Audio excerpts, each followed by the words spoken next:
Okay, so this is Operations and Supply Chain Management, Chapter 1. Uh, and Chapter 1 is the Operations Management Value Chains. So some of the things that we will talk about in the chapter, we will talk about the concept and importance of operations management, which is what the course is all about. What do operations managers do?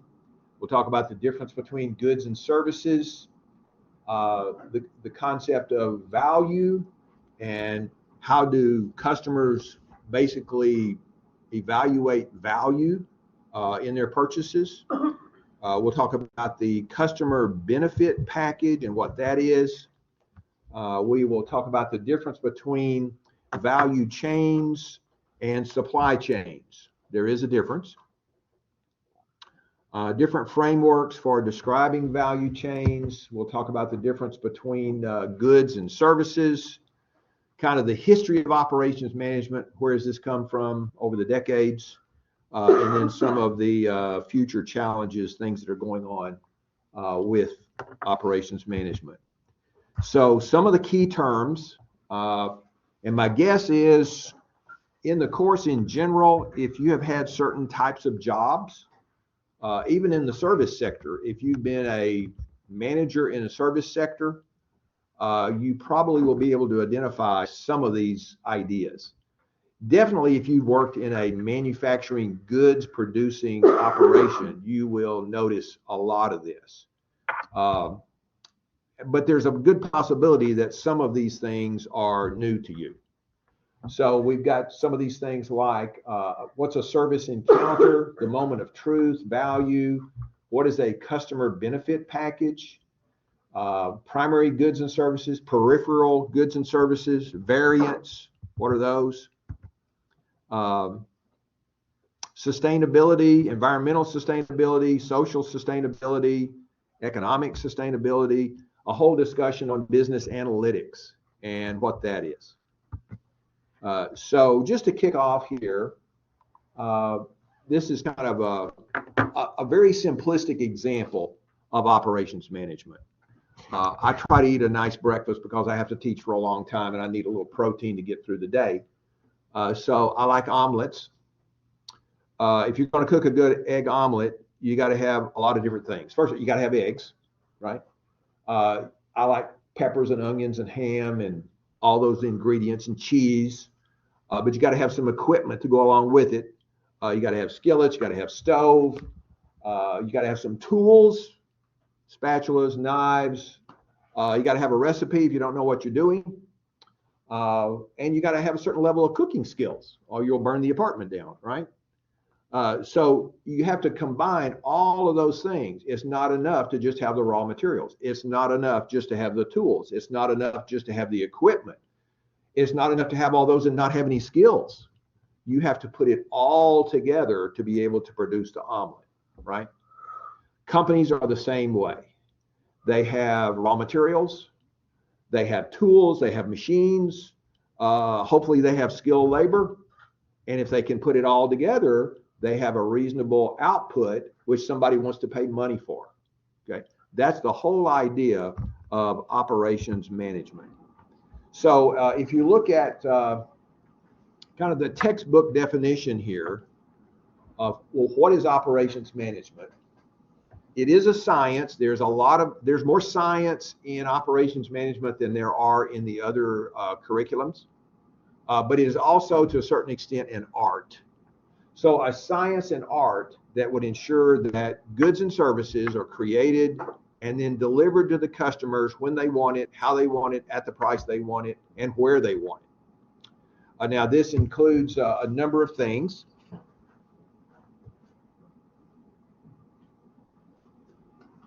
It includes the design of the goods, the design of the service, the processes involved, data management of the processes, and then continual improvement. If you just stop what you're doing and you don't get any better at what you're doing, the competition will surpass you, you'll lose market share, you'll go out of business, okay? So you have to practice continual improvement. So those are all kind of the pieces of it. Now, if you want a picture here, this is a fairly good picture of what happens in operations management. The key thing is in the middle, you have a transformation process. Now, this is where Firestone will make the tires. This is where the restaurant will cook and serve the food, right? But you have inputs into that transformation process. You'll have customers, raw materials, etc. Then you act upon all those inputs in the transformation process, and then something comes out the other end. Those are the outputs. It's going to be in one of two forms or a bundle of these two, goods or services. And there is a distinct difference between those two, and we're going to talk about those quite a bit. So operations management is managing this conversion process, which is transforming inputs such as raw materials, labor, into usable outputs, finished goods, and services. So somebody has to manage that. So who manages that? An operations manager is the person that manages that. So for a process to be successful, there's at least three pieces here: efficiency, cost, and quality.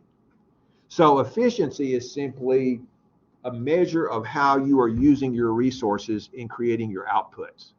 So you'll see two themes run through all business management courses: efficiency and effectiveness.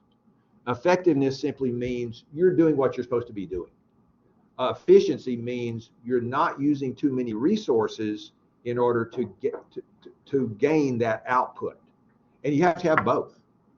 If you are efficient but you're not effective, you are simply really good at doing something that no one wants. If you're effective but you're not efficient, you're doing the right thing, but it's costing you too much money, and somebody will surpass you. You'll lose market share. So you have to be both of those things, efficient and effective. And then this gets into the cost of your operations: labor, materials, equipment, and also time. And when you look at cost, you have to look at all of those things. And then the last piece is the quality of the goods and the services. This is the output. And we'll see later on who determines that. The client, the customer, whoever is paying money for that good or that service, they get to judge whether this was quality or not. Now, just to take off on a little rabbit trail here, quality really is in the eye of the beholder. Because what is a really good meal to you at a restaurant may not be a really good meal to somebody else, because people have different criteria. You know, some people want really tasteful food. Some people want volume. You know, they want big bang for their buck. They don't want to pay much, but they want a volume of food. They don't really care what it tastes like. They just want a lot of it. So they're going to go to Bodacious and get the sloppy Joe, right? Because it's cheap and they get a lot of it. Beauty is in the eye of the beholder. So quality is determined by whoever the end person is that's paying for this service, right? Now, this is just some examples here of the input, transformation, output relationship in different types of systems. So we won't go through all of these, but let's just look at a couple of them. We got hospitals, restaurants, automobile factory, a college, a department store, a distribution center. So let's just look at the hospital. So at the hospital inputs, you have medical supplies, medical equipment, you have patients. What are the components that are acting inside the hospital? You got MDs, you have nurses, you have equipment, labs. The primary transformation that you're trying to accomplish in the healthcare system is physiological. You want somebody to come in the front door sick. You want them to come out the front door later on well, right? You don't want them to go out the back door in a body bag, right? Physiological healthcare, okay? Typical desired output: a healthy individual that recovers, that rehabs, that can go back to work. Restaurant, you have hungry customers, you have food, components, you have the wait staff, you have the environment, you have the chef. What's the transformation? Well-prepared food, well-served, agreeable environment. It's not just the food, is it? Right? I mean, I could go to 7-Eleven and get a can of sardines. That's food. but I want somebody to cook it for me. I want them to bring it to the table. I want them to clean the dishes up. I want to be in a pleasant environment for that to occur. So the restaurant environment is an important part of the primary transformation. And then the typical output, you have a satisfied customer. They felt like they got good value for their money in that meal. And there's others there, but just examples of kind of this typical systems. So operations managers do a lot of things. And by the way, typically they are well compensated, right? Because operations managers are the ones that are overseeing to make sure all of this gets done. So they forecast, they're involved in supply chain management, facility layout, technology, purchasing, process design, job design, scheduling. So you see all those are operations management type vernacular words that you may not see in some other fields like accounting or in human resources. Okay. So let's talk about transactions between buyers and sellers. So there are goods and there are services.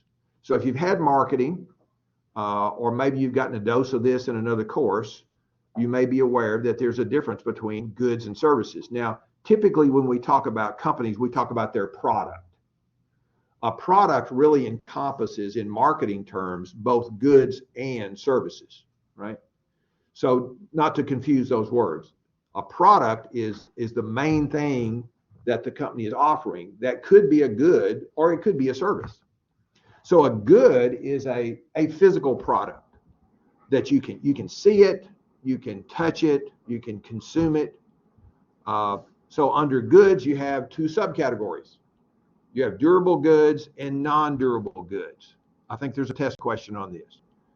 A durable good is a product that does not wear out real quickly and would last for at least about 3 years. So furniture, an automobile, all those things would be considered durable goods. Non-durable goods, products that perishes and last for less than 3 years. Toothpaste, milk, dog food, etc. And then you have service, a primary or a complementary activity that does not directly produce a physical product. A primary or a complementary activity that does not directly produce a physical product. And we're going to see throughout the course that there is a huge theme in this textbook about services. And the reason is because of the amount of services that we see in our own economy. Okay, a little bit more on transactions between buyers and sellers. The transactions are driven by customers, and they provide value and satisfaction to customers who purchase those and use them. Now we'll see here that you can have standardized services, or you can have customized services. So we are moving more in our economy toward customized services. So a little more here on the difference between goods and services. So goods are tangible. That means you can touch it. Goods do not require direct involvement with the customer. So if you need some new tires on your vehicle, you do not have to go to the Firestone plant and be there while they're making those tires, right? It does not require direct involvement with the customer. The demands for goods are easier to predict.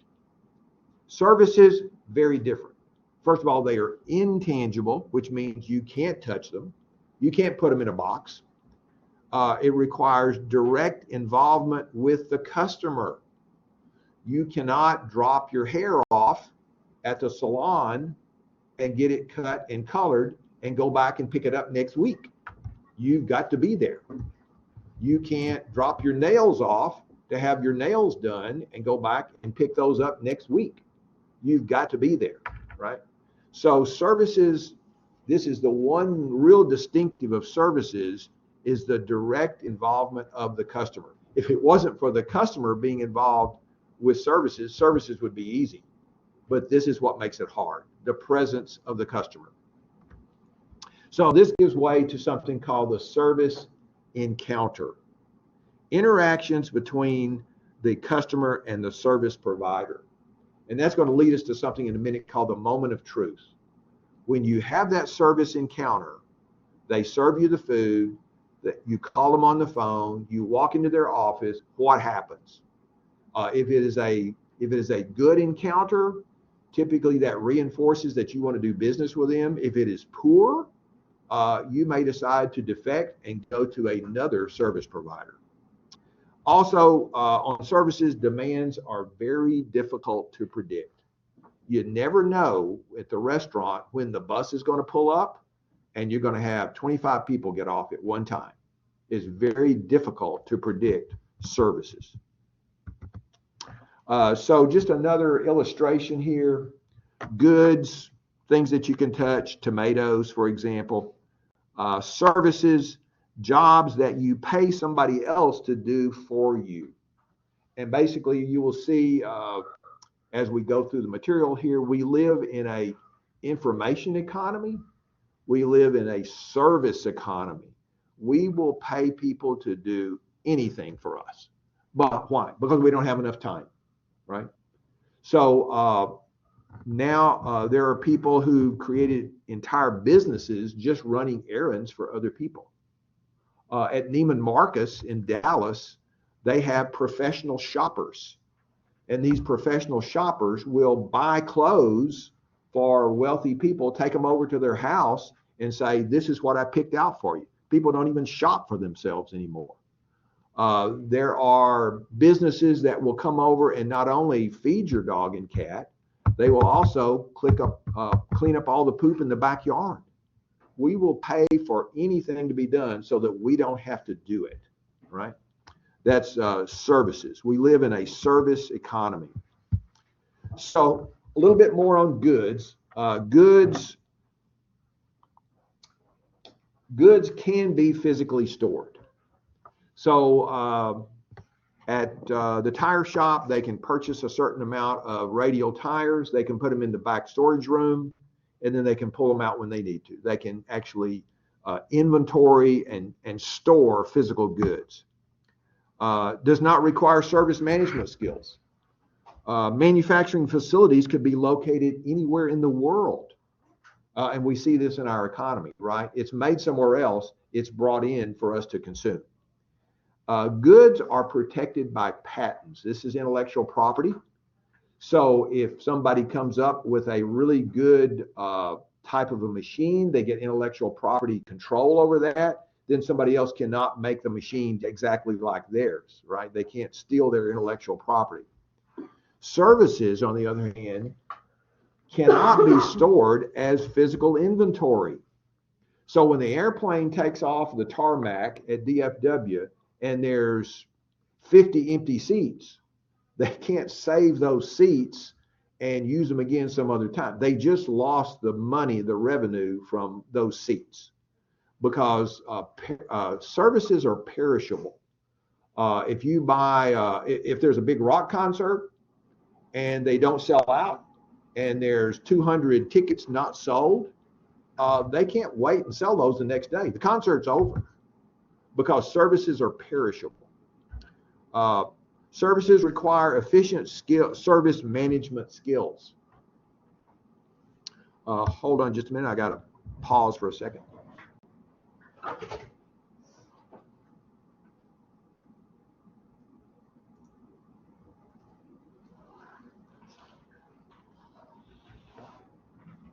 Okay, I'm back. Facilities typically need to be in close proximity to the customer. And goods are protected by patents. Services are not protected by patents. So if somebody figures out a really good way to do a haircut, somebody else can imitate that and there is no repercussions to it because services cannot be protected by patents. So service management. Service management will integrate marketing, human resources, operations functions.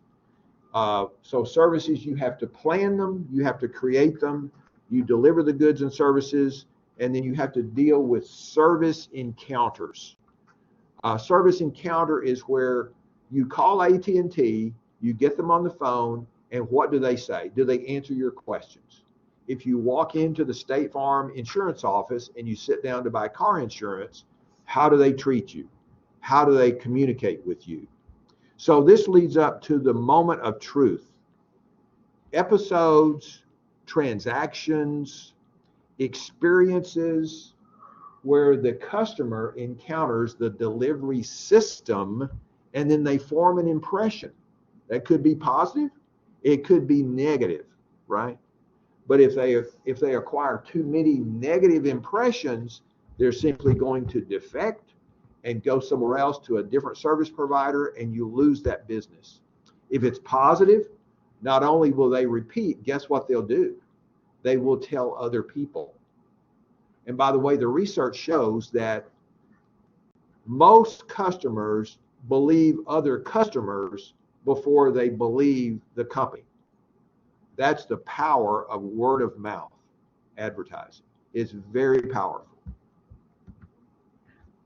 Let me give you an example of this. Now, if you're viewing this remotely, Blackboard has messed with the slide, but that's okay. I think we'll be able to kind of work through this. I entitled this the greasy spot on my dress slacks. So I was eating fried chicken at lunch one day, dropped some chicken on my slacks, decided I need to get them clean. So I went to a place called U.S. Cleaners. On day one, I took the slacks in. I marked the spot. Here's the greasy spot right here. Make sure you get this out. On day two, I went back and picked them up. I made the mistake. I didn't look at them. I took them home. I ripped off the plastic bag. Guess what was still there? The greasy spot was still there. So day three, I took them back. I said, look, you missed it, even though I told you about it. They said, oh, well, we'll take care of it. I left them there. I go back on day four. This time I did not take them home. I ripped off the plastic bag, and guess what? The greasy spot was still there. Okay. I just walked out the door. I'm done with you. I happened to be driving down Judson Road. There is a cleaners there called the Dry Clean Superstore. I walked in about 2 o'clock. I walked up to the counter. I asked the guy, I said, you know, I've got this greasy spot on my slacks, and I've taken them to other cleaners and they haven't been able to get it out. Would I be able to leave these and let you work on them sometime? And he looked at me real strange. And he said, well, have you got a couple of minutes? And I said, yeah. So he took my slacks. He disappeared into the back. He came back in maybe 5 minutes max, maybe 2 or 3, handed me my slacks, and the spot was gone. I said, oh, wow. How did you do that? He said, well, we do this all the time. I said, what do I owe you? Oh, you don't owe me anything. And I walked out the door happy. Okay, here's my question. Guess who's out of business? U.S. Cleaners is out of business. Guess where I take all my dry cleaning? The Dry Cleaning Superstore, right? Because of the moment of truth. So this leads up to a discussion about value. We all want value. You have hard-earned dollars in your pocket. You're going to give those up for a good or service. So you want good value for that exchange. So what is value? Perception is the key word. That means it's your personal view, the perception of the benefits associated with a good, a service, or a bundle of goods and services in relation to what the buyer has to pay for that. Goods or services are perceived favorably by customers if the ratio of the perceived benefits to price to the customer is high. So the formula they give you in the textbook is the first one there. Value is equal to perceived benefits divided by price, which is basically cost to the customer. Now, if that's high, if you do the math on that and it's high, then it has high value. Now, another kind kind of formula that I inserted here that's not in the textbook, I actually like this one better, is value is equal to perceived benefits minus cost. So the note here is that has to be a positive number.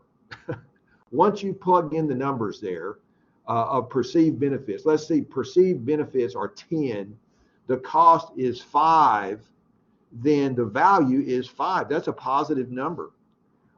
It cannot be negative or it cannot be 0. If it's negative, you're just going to go somewhere else. If it's just 0, you're only getting what you thought you were going to get and you're not impressed. It has to be at least a positive number. Okay. So value is equal to perceived benefits minus the cost. And then this gives way to something called the customer benefit package. The customer benefit package.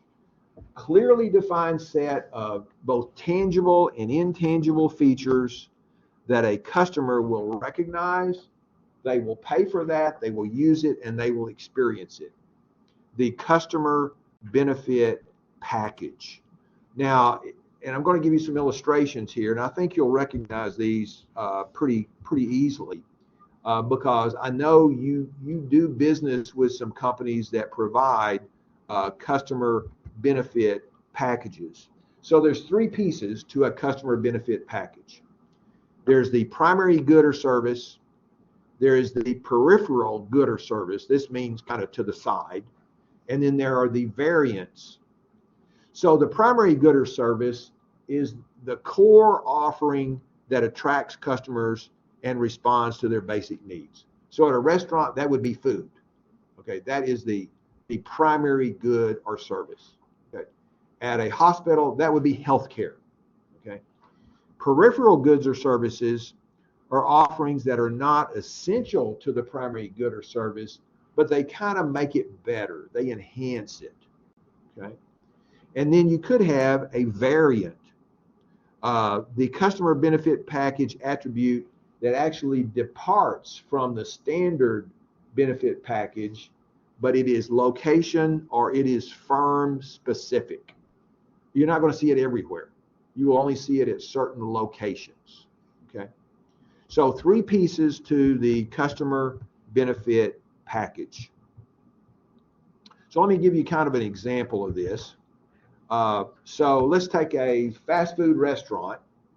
Now just to go back there, the primary good or service is food, right? That's why you're going there. You're going there to get a Chick-fil-A sandwich, or you're going there to get an enchilada, or you're going there to get a burger.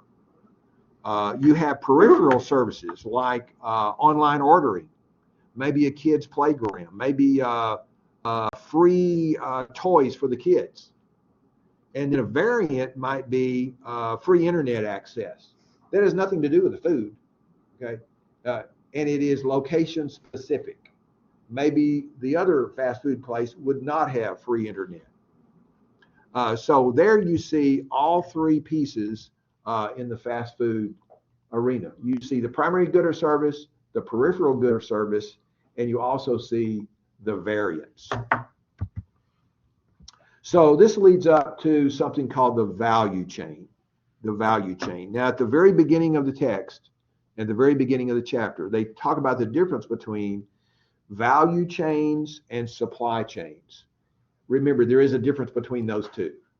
So the value chains is basically cradle to grave. It's everything involved with bringing the product to the market to be consumed. Everything from inception to end. The supply chain is just distribution. It's getting it from point A to point B. So really you could say that the supply chain is a subset of the whole value chain. But we're going to talk first about the value chain. So the value chain could be facilities, processes. It would describe the flow of the materials, finished goods, services, information, all the financial transactions from the suppliers that would go through the facilities, all the processes that are involved to create goods and services, and then deliver those to the customer. So the value chain is very comprehensive, very comprehensive. The supply chain is simply a subset of the value chain. So the supply chain is the piece of the value chain that focuses on the physical movement of goods and materials, the physical movement of goods and materials. It's supporting the flow of information, financial transactions through the supply, production, and also the distribution processes. So a huge difference there between the value chain and the supply chain. Now here's kind of a picture of the supply chain. So it would start up there with the manufacturer. So they're making the product, then they have to ship it. So they're going to put it on barges or rail or trucks, and then eventually it's going to get to a distribution center. After the distribution center, it will go out to retail locations. And from the retail locations, it goes onto their shelf, and then the consumer comes in and purchases it. So everything from the manufacturing all the way around to the point of sale, that would be the supply chain, right? And here's an example, another example of the supply chain with food, global food supply chain. By the way, the authors make the comment in here that if you're going to do global business, you basically have to have a global value system and a global supply chain if you're going to compete globally. So you have starts with the farmer. They will raise the cow or the goat or the pig. It will go to a producer. Typically, that's a slaughterhouse. Then eventually, that's going to go through a distributor. It's going to go down to retail outlets. The consumer comes in and purchases it, takes it home, and consumes the ham or cooks the burger, etc. So all the way from the point of origin all the way up to consumption. So the next piece here is short in terms of words, but it is incredibly important. And it's a discussion about processes. So when we say a process, what is that? A process is a sequence of activities or steps that's intended to create a certain result. So anytime you're thinking about quality, you always want to ask the question, what is our process and how could the process be improved? And by the way, if you want to improve a product, you don't look at the product. You look at the process that produces the product. That's kind of a key issue, right? You don't pick on the product. You look at the process that's used to produce the product. So if Toyota doesn't like the way their Camry is, they don't cuss out the Toyota Camry, right? That's their product. They go back and look at their process. What were the steps that we went through to produce that automobile? And if you change the process, guess what? You change the product. Okay, that's kind of a key idea from quality management. So an example here of a process. So let's take a car wash facility. So somebody arrives, they have to check their car in. There are workers that will perform the wash. They will inspect the results. They'll tell the customer when it's finished. They'll deliver the car to the customer, and then you collect payment. All those are kind of distinct steps. Now, the reason you want to be careful about outlining the process is because in any process, because you have a series of steps, you have something called fail points. And a fail point is typically when you transition from one step to another step. And it's basically, that's where something can go wrong. You can take the wrong order to the customer, right? That's a fail point. The chef in the kitchen can misread the ticket and cook the wrong thing. That's a fail point, right? So you basically outline the steps so you can isolate the fail points. And then what you want to do is try to implement something in order to keep having the things go wrong. So there are typically three different types of business processes. We've already said processes are a series of steps that leads to some outcome. There are core processes, support processes, and then general management processes. So a core process would focus on delivering your primary good or service. So if you are a salon, that's the cutting the hair, coloring the hair, trimming the hair. That's a core process, right? A support process would focus on purchasing, managing inventory, installation, technology acquisition, those types of things, maybe even research and development. And then general management would focus on accounting systems, information systems, human resources, your hiring and training and et cetera, compensation, and then also marketing. So nearly any kind of business is going to have at least three different subsets of their processes. They're going to have core processes, what it's all about. They're going to have support processes that support the core function. And they're going to have general management that you're just going to have to have. You're going to have accounting. You're going to have HR. You're going to have marketing regardless of what you're doing. Okay, now the next piece here is a little bit on the complicated side, but I'll try to break it down for you pretty easily. We've talked about the difference between supply chains and value chains. This is a breakdown of the input-output framework of the value chain, which is the biggest picture. So you'll notice on the far left in the blue box, you have suppliers. So for Toyota, this could be people that are supplying brake systems to Toyota. Then you have inputs. That's people, information, physical goods. And then you have the core processes in the middle. This is the transformation process. This is where something is actually done. Then the output is goods or services. And then on the far right, you have post-sale services.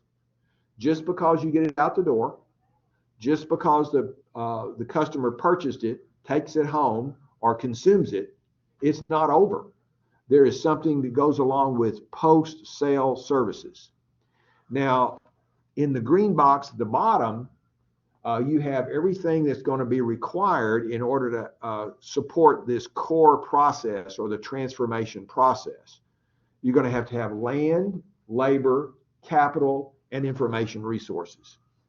So you presume here you're going to have to do this somewhere. So you're going to have a piece of dirt to put the building on. You're going to have land. You're going to have buildings. You're going to have machines, capital. You're going to have information resources. If you have all of those, then you would be able to accomplish your core process. So kind of an example here of the input-output framework of the entire value chain.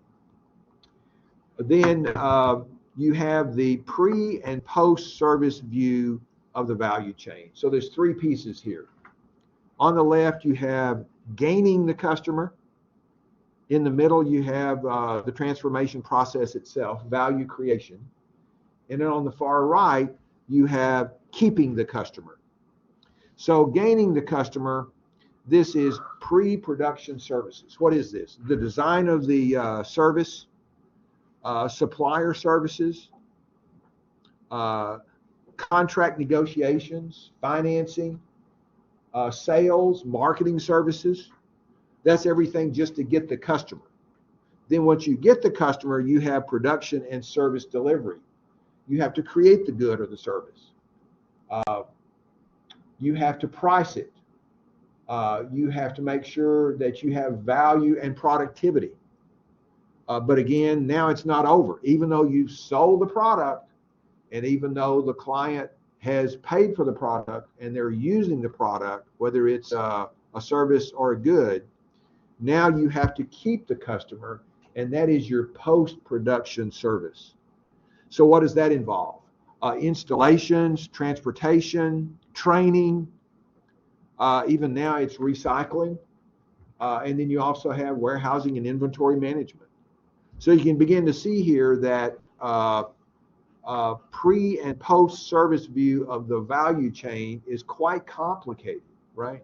It's everything from getting the customer in the door, providing for that customer, and then following up afterwards. The next piece here is and this one is fairly easy to understand, the typical goods producing supply chain structure. So in the blue box, you have suppliers. This is somebody that would provide raw material. Then you have the manufacturing plant. At the manufacturing plant, you can have a work in process, component parts inventory. Then you have a regional warehouse. This is where your finished goods would go. Then you have retail stores that will inventory the finished goods, and then the customers come in and make their purchases from the retail store. So this means that for a lot of goods, you're going to have distribution centers, warehouses that would be an intermediary between the factory and the customers, and sometimes they'll ship directly to the customers, or they will ship it to retail stores. So distribution centers. And then inventory, just an explanation on what an inventory is. Inventory could be raw materials. It could be work in process. What is work in process? That's a half-built widget. You still own it. It's not finished yet, so you can't sell it. That's work in process. Or finished goods. A finished goods inventory is a completed product. It's ready to go to the customer, but they haven't bought it yet, which means you still own it, right? So here's what's going on, and has been going on for a number of years. Companies are trying to reduce their inventory levels. They don't want a lot of work in process. They don't want a lot of finished goods inventory, because if you still own it, you don't have the money for that. Plus you have to insure it. You have to guard it against pilfering, theft, obsolescence, all these bad things. So in a perfect world, you want to make it and get it out the door right into the hands of the customer as fast as possible. Okay, so that's the big picture of what's going on with supply chain management. So I just threw this in here because we talked about distribution centers. Our area around here is home to a lot of distribution centers. So ABC Auto, for example, is a Longview-based company, and they have their own distribution center in Longview. Cisco, that's food distribution. General Dollar, Gap, Target, Lowe's near Mount Vernon. We could go on. There's probably at least 10 in the greater East Texas area of distribution centers. Why are they located in East Texas? Because of geographic location. Because they can do Dallas, they can do South Texas, they can do Louisiana, up into Arkansas, Oklahoma. It's kind of like the hub of the wheel. They can go in multiple different directions. That's why they've chosen our area. So let's talk a little bit on the history here, and I'll just give you a few comments. The 7 eras of operations management, dating all the way back to the 1960s of the previous century. Operations management, by the way, has not always been around. It was born out of World War II, and then companies started applying operations management principles. So in the 60s of the previous century, the focus was on cost and efficiency. Let's see if we can really be efficient with our processes and make them very cost effective. Then there was, and this really didn't start until really almost the 1980s, a focus on quality. It's not enough to just make it. We got to get it out the door. It's got to be quality. You don't want it to fall apart 6 months after somebody's purchased it. Then there was a focus on customization and design. That spans the 80s up into the 90s. Then there was a focus on time. Time is money. You got to hurry up and make it. Customers' demands, they don't want to wait very long for it. You've got to be very fast in your production. Then this gave way to a focus on service and value in the early 2000s. And then we see a focus on sustainability. And then that brings us up to today, and that's a focus on data and analytics used in manufacturing. So a quickie timeline version there of the 7 eras of management, operations management. So it did end here talking about sustainability. So what is that? Sustainability is simply trying to address your current business needs and also your long-term strategy to make sure that you are managing your products for risk and you're trying to preserve resources for future generations. So you have environmental sustainability. This is keeping the air clean, keeping the water clean. You have social sustainability, maintaining healthy communities, and making sure that you're not polluting the environment and people, you have good reputation in the area where the plant is. And here's an example of environmental sustainability. Nucor Steel, which is a relatively newcomer to the greater East Texas area, they built a multi-million-dollar wastewater treatment plant that is state-of-the-art. Now, why did they do that? Where's that? It's in Longview. Oh, is it? Now, the reason they did that was they wanted to make sure that they weren't polluting any of the groundwater, or they wanted to also take pressure off of the systems in the city in order to basically treat their own wastewater. And then we have analytics and big data. I'll just cut to business analytics. The process of transporting data into action through analysis and insight in the context of decision making and problem solving.